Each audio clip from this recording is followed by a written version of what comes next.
is really true.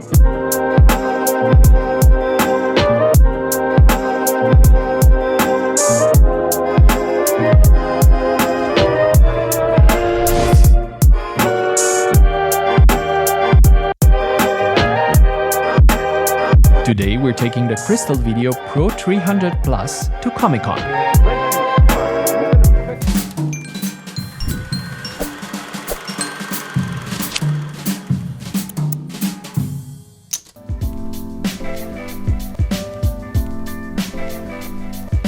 Welcome to Cinegraf Studio. I'm Vladimir.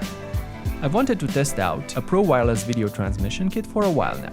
So I said, hey, why not test the bigger brothers of the Swift 800, which I've already tested, right? Comic-Con was coming up and I got in touch with Zona IT as they were going to do a live coverage of the event using, amongst other things, the Pro 300 Plus. In this episode, we're talking about the specs, design and performance of the Pro 300 Plus and its shorter range brother, the Pro 200.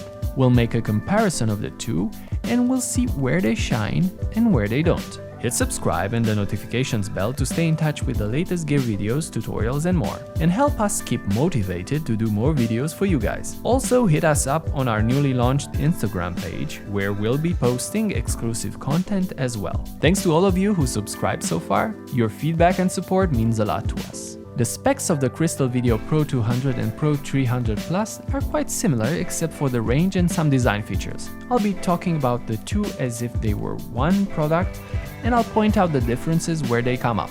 Also, you get the same accessories in the box. First of all, let's see what stuff you get for your money. You get a hard case for both, which is great. At this price point, you should, and Crystal Video did a good job providing one. The cases are made of hard plastic and they seem sturdy enough for long-term use. Inside, you'll find a wireless video system protected by hard foam with all the accessories neatly packed into their own compartments. You get the transmitter, the receiver, 7 antennas.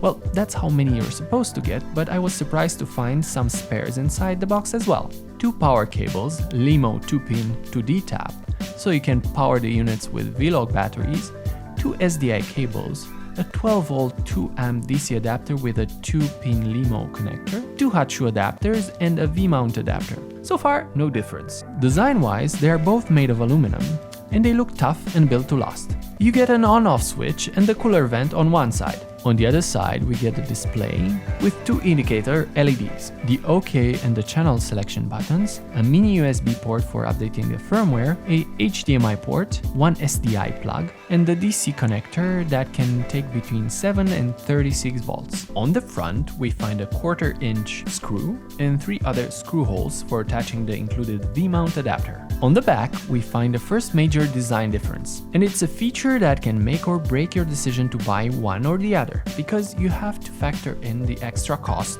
of the batteries when you make your purchase. The Pro 200 has an NPF battery plate molded into the design of the kit, so you can run it off of cheap NPF style batteries, while the Pro 300 Plus has another 1/4-inch screw and 3 other screw holes for attaching a V-mount adapter. Even though theoretically you could run the Pro 300 Plus off of NPF style batteries using a device like this, it was shipped and intended to run off of V-Log batteries. The Pro 300 Plus addresses a higher end market, while the Pro 200 borrows this prosumer level feature from the Swift 800. On the top of the units, we find the antenna screw plugs, 2 for the transmitters and 5 for the receivers, and finally on the bottom some exhaust vents and 1/4-inch threads. I really like the futuristic design of the Pro 200 system with the red inserts and the square edges. Looks a bit like a Star Wars prop to me.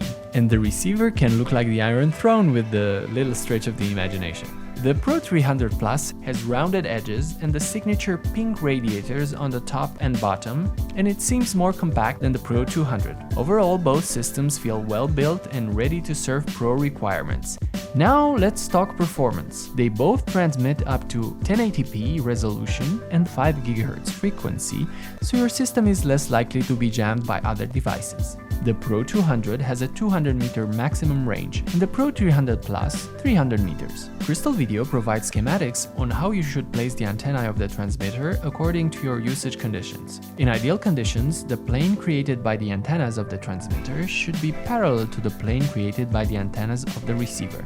This would be the best case scenario where you get the best signal stability and the best range. Keep in mind that for best results, there should be no obstacles between the transmitter and the receiver. As it happens, you rarely find the ideal conditions, so Crystal Video have been thoughtful enough to include schematics on how to place the antennae of the transmitters for less than ideal conditions, especially when your camera is mobile, for example. The receiver also includes a feature called Enhanced Anti-Interference Mode. You activate this function by keeping OK pressed for a bit more than 3 seconds, and you'll see an indicator flashing on the display. Unfortunately, I only found out about this feature after the fact, but the transmission quality was very good even without it. But you can always benefit from the extra bit of stability in rough conditions. Now, if you want to see the live feed from Comic-Con and see for yourself how the Pro 300 Plus handled, click the link above or the one in the description. Keep in mind the sheer amount of people and devices at this particular event. If it worked here, it should definitely work for your application as well.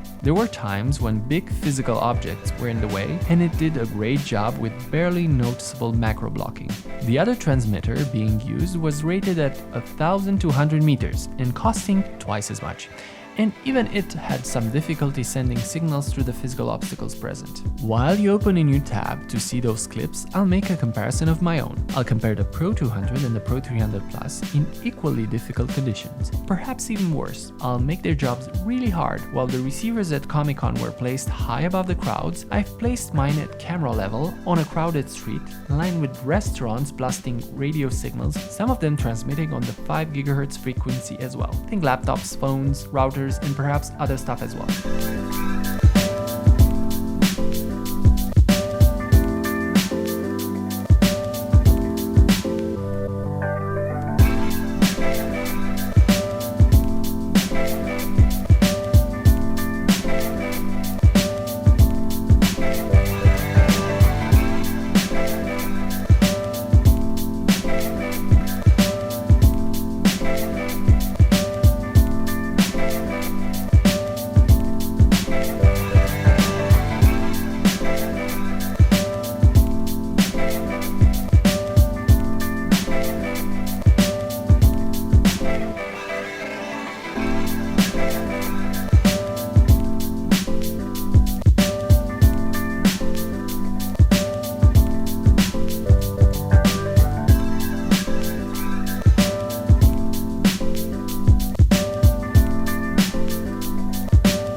Conclusion time. I think both the Pro 200 and the Pro 300 Plus are solid options for the price you pay. If you can afford the extra jumping costs, I would go for the Pro 300 Plus for the extra signal stability and range. But the Pro 200 is a perfectly good option for most scenarios. They are great for live transmissions, conferences, weddings, for sending video to client monitors, and because of the low latency, they are great for pulling focus remotely. Compared to other gear on the market with similar specs, these products from Crystal Video come at a better price as well. Thanks to West Buy for the support and for providing this gear for testing. If you want to find out more about this product or you want me to test some gear you're interested in, please leave a comment below and let me know. Hit subscribe and the notifications bell to stay in touch with the latest episodes. Also, follow us on Instagram for exclusive content and updates. Thanks for watching. See you next time.